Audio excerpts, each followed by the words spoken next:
Queridos alumnos, bienvenidos a la presentación del sexto epígrafe del bloque 2, Organización política de la Corona de Castilla, de la Corona de Aragón y del Reino de Navarra al final de la Edad Media.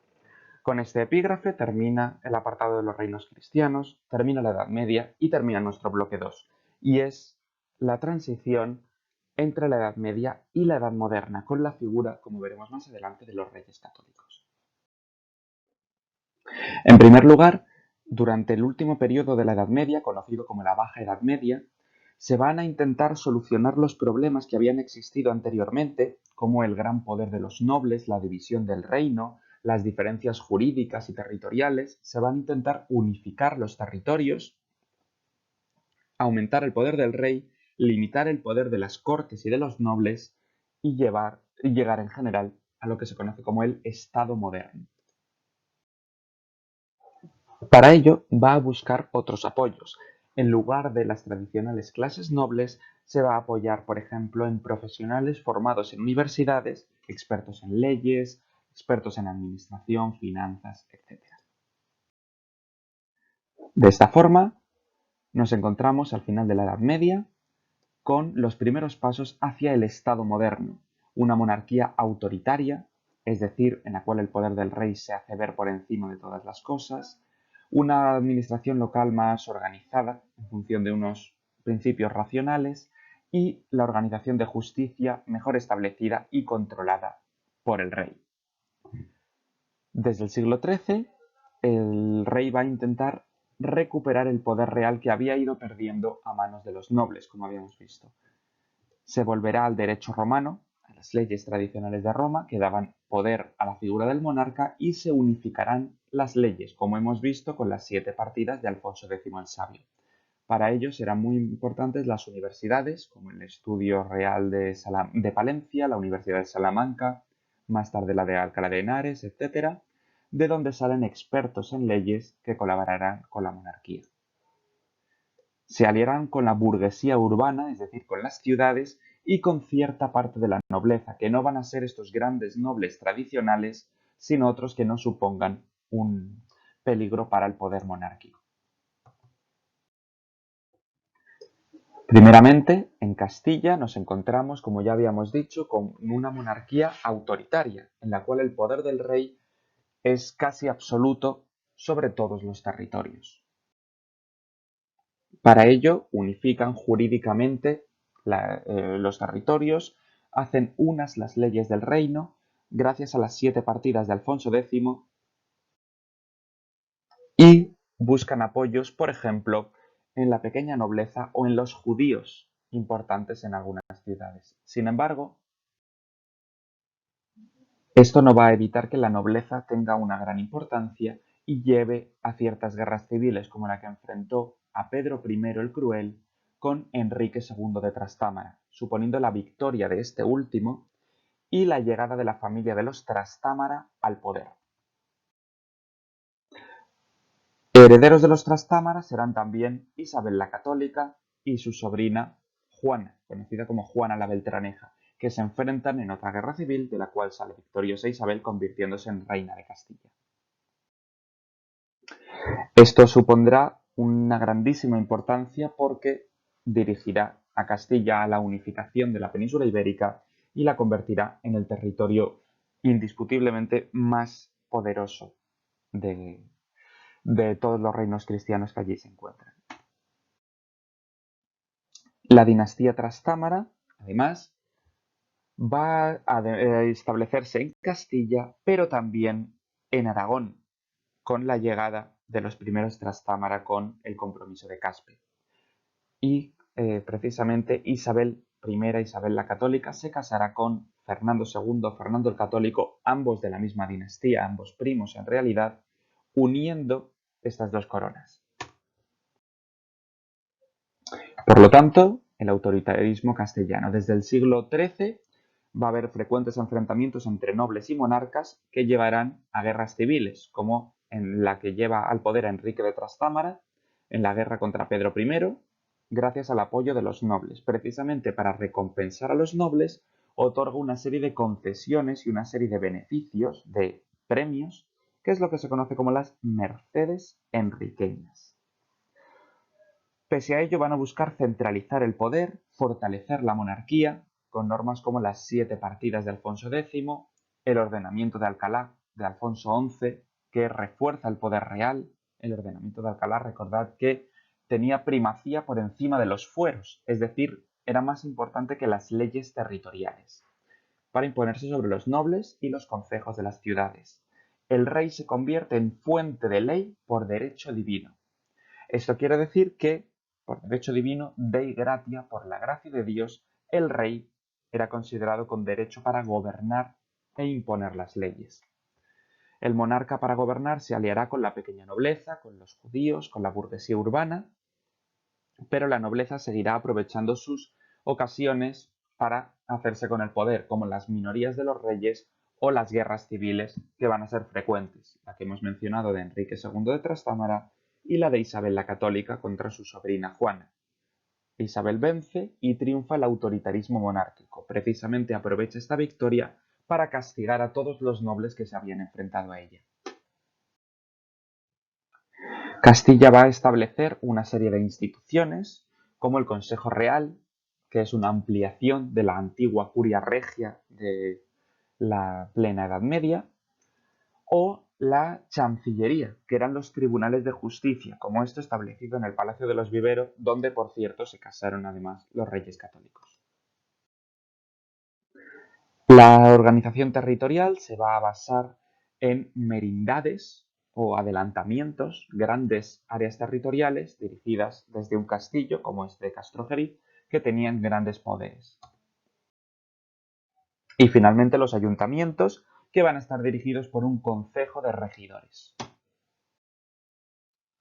El Consejo Real, entonces, es la ampliación de esta curia regia y se basa por la llegada a la curia de otras personas, representantes, además de los clérigos y de los nobles, de juristas, es decir, expertos en leyes que pueden ser originarios del pueblo llano, formados en las universidades y pagados y nombrados por el rey, con lo cual van a ser en muchos casos sus principales aliados, y servían para ayudar al rey a gobernar. Las audiencias o chancillerías son tribunales de justicia, el Tribunal Supremo de Castilla, donde se realizaban las apelaciones, la hacienda, fundamental para recaudar impuestos, es la base del poder real, y precisamente al mejorarse estos impuestos, el poder de los reyes aumenta y por lo tanto puede imponerlo más fácilmente con las contadurías y las alcabalas, que son impuestos sobre los diferentes bienes.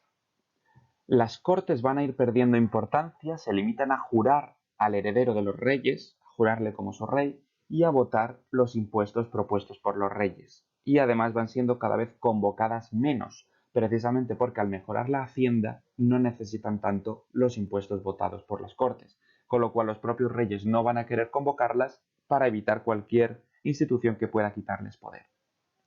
La administración territorial va a ir ganando importancia, dividida en merindades y adelantamientos, con amplias atribuciones, es decir, con grandes poderes en los aspectos militares y judiciales. Siguen siendo este resto de descentralización medieval. Y la administración local, es decir, de las ciudades, estaba dirigida por concejos electivos, elegidos entre los ciudadanos, formados por regidores, una especie de concejales, que eran la nobleza y la burguesía, es decir, las oligarquías urbanas, y además unos regidores vitalicios por vida, nombrados por el rey para imponer su poder en estos concejos. Y siempre un corregidor, que sería un representante de la corona, para garantizar que las decisiones tomadas por el rey fueran respetadas y mantenidas. Que tenía además funciones judiciales, actuaba como juez, y funciones militares, dirigía a los ejércitos. En Aragón, en cambio, esta situación va a ser distinta. Como hemos dicho, los diferentes territorios no van a estar unificados, van a tener sus diferentes instituciones y no va a existir una figura tan fuerte del monarca, sino que es una monarquía pactista, en la cual el rey tenía que llegar a acuerdos con los nobles. En gran medida es por esta expansión mediterránea que obliga al rey a llegar a acuerdos con las distintas autoridades locales, nobles y ciudades, y hace que, por ejemplo, los distintos territorios tengan sus cortes. Esta es la Catedral de Zaragoza, sede de las Cortes de Aragón en numerosas ocasiones. También tenían sus propias leyes, los fueros, como los furs de Valencia, los fueros de Aragón o los utsages de Cataluña. En 1412, con el Compromiso de Caspe, un acuerdo entre los distintos nobles del reino, se reconoce como rey a un miembro de la nueva dinastía de los Trastámara, lo cual va a ser muy importante porque era la dinastía que, como hemos dicho, estaba reinando en Castilla, lo cual va a hacer que estos dos reinos se acerquen cada vez más. Juan II de Aragón, de la dinastía de los Trastámara, el padre de Fernando el Católico, vivirá bajo su reinado una serie de revueltas, las revueltas contra los señores, contra los señoríos de los remensas, los campesinos, y revueltas urbanas como los conflictos entre la Busca y la Viga. La Viga era una especie de partido de las oligarquías urbanas más poderosas y la Busca eran las clases medias y bajas, los artesanos y los comerciantes, que se enfrentaron continuamente, llegando a haber incluso ejecuciones, como en esta Plaza del Rey. Como hemos dicho, la dinastía Trastámara estará gobernando tanto en Castilla como en Aragón. Al mismo tiempo, que llevará a Isabel I de Castilla y Fernando II de Aragón a contraer matrimonio, uniendo las dos coronas. Fernando el Católico, por lo tanto, será un monarca muy importante que lleve a esta unificación territorial. Aragón, por lo tanto, tenía un sistema de pactismo, era una federación, una asociación de estados, Cataluña, Valencia, Baleares y Aragón, cada uno con sus instituciones y sus costumbres e incluso sus lenguas. Era una monarquía pactista, respetaba los fueros de los diferentes territorios, los privilegios de los señores. Los nobles tenían libertad y autonomía en sus señoríos, es decir, tenían un gran poder. Los grandes señores van además a recibir patrimonio, bienes, privilegios y derechos por la conquista del Mediterráneo, y las cortes van a tener concesiones, es decir, se les va cediendo cada vez más poder precisamente para que colaboren con el rey en esta conquista del Mediterráneo. Pero Pedro III el Grande jurará el privilegio general y los fueros de Aragón y de Cataluña, es decir, una serie de normas que limitan el poder del rey y se lo dan a los territorios. Con el Compromiso de Caspe de 1412, la dinastía Trastámara llega al poder e intentan implantar el autoritarismo, es decir, un sistema similar al del Castilla. No les sale bien y, de hecho, estalla una guerra civil entre Juan II de Trastámara y la nobleza y las oligarquías catalanas, es decir, los diferentes grupos que se opondrán a este intento de aumentar el poder. También habrá revueltas antiseñoriales contra los señores en el campo, la guerra de los remensas son los campesinos, y las luchas de los pequeños artesanos y comerciantes, la busca, contra el patriciado urbano, es decir, contra las clases altas de las ciudades, la viga. Van a ser diferentes territorios con sus características particulares, cada uno con sus cortes, y cuando las cortes no estaban convocadas, una generalidad o diputación para mantenerlo establecido en ellas. Una serie de instituciones como las audiencias o chancillerías, igual que en Castilla, siendo muy importante la figura del Justicia de Aragón, que hacía de mediador entre los nobles y el rey y garantizaba que el rey respetase los acuerdos firmados. Las ciudades, como hemos dicho, especialmente las ciudades mediterráneas, van a tener una gran importancia, Valencia, Barcelona, pero también Mallorca, por ejemplo, por el comercio, por la expansión militar y van a imponer en muchos aspectos su poder. De esta forma, hay cortes en Aragón, Cataluña y Valencia. Baleares no tendrán cortes propias. El monarca necesitaba el consentimiento de las Cortes para tomar las decisiones más importantes y debía reunirlas cada cierto tiempo, cada 3 o 4 años.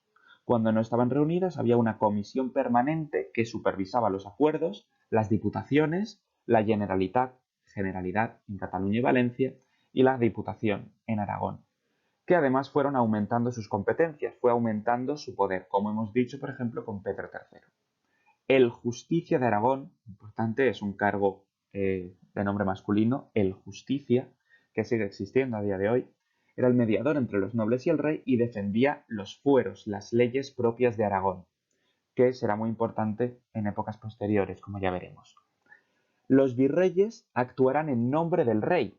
El rey no podía gobernar en todos los territorios, así que habría virreyes en los distintos áreas, en los distintos lugares, para que gobernase en nombre del rey. Además, un consejo real similar al de Castilla, que asesoraba al rey, y una audiencia, que era un tribunal de justicia, igual que en Castilla. El gobierno municipal estaba dominado por las oligarquías, es decir, por las clases altas urbanas. Un delegado nombrado por el rey, similar al corregidor de Castilla, y unos magistrados que tenían funciones ejecutivas, es decir, tomaban las decisiones, y una asamblea o consejo municipal que asesoraba, como el Consejo de Ciento de Barcelona. La unión de Fernando II de Aragón e Isabel I de Castilla, los reyes católicos, supondrá la unión de los reinos de Castilla y Aragón, aunque no se mezclarán, cada uno mantendrá sus instituciones, etcétera, como veremos en epígrafes siguientes, supondrá una gran asociación de fuerzas que les permitirá imponer su poder sobre la península ibérica y los alrededores. De hecho, continúan la unión dinástica de Castilla y León, la corona de Aragón, y conquistarán los diferentes territorios, como Granada y posteriormente Navarra, que había quedado aislado y de poder reducido, anquilosado y medieval. Precisamente Navarra va a tener igualmente sus instituciones, un consejo real, una corte mayor, una cámara de comptos, de cuentas, que es básicamente la audiencia, y unas cortes. Llevará una existencia independiente hasta que precisamente Fernando II de Aragón, en 1512, lo conquista y lo incorpora a esta monarquía hispánica, aunque seguirán manteniendo sus instituciones, sus normas, sus tradiciones, etc., igual que otros territorios. Navarra tenía un sistema similar al de Aragón, pactista, con múltiples cambios dinásticos y luchas sucesorias, como la que dejó abandonado a Carlos de Viana contra Juan II de Aragón, el padre de Fernando el Católico. La monarquía va a estar limitada por las cortes y por los señores feudales, por los dueños de los señoríos, igual que en Aragón. Las cortes, igual que en Aragón, van a tener poder legislativo, va a haber un consejo real que asesoraba al monarca, una corte mayor con las principales figuras y una cámara de comptos, una hacienda, que se ocupaba de los impuestos y de la administración territorial. En 1512 serán incorporados a Castilla, pero conservarán su condición de reino gobernado por un virrey, similar a los de Aragón, y manteniendo sus instituciones y sus costumbres. Esta unión, llevada a cabo por los reyes católicos, será el final de la división entre reinos cristianos durante la Edad Media, el final de la propia Edad Media, el final de nuestro epígrafe y el final de este bloque de epígrafes. Así que, muchas gracias por escucharlo y, como siempre, cualquier duda o consulta que podáis tener, no dejéis de recurrir. Muchas gracias.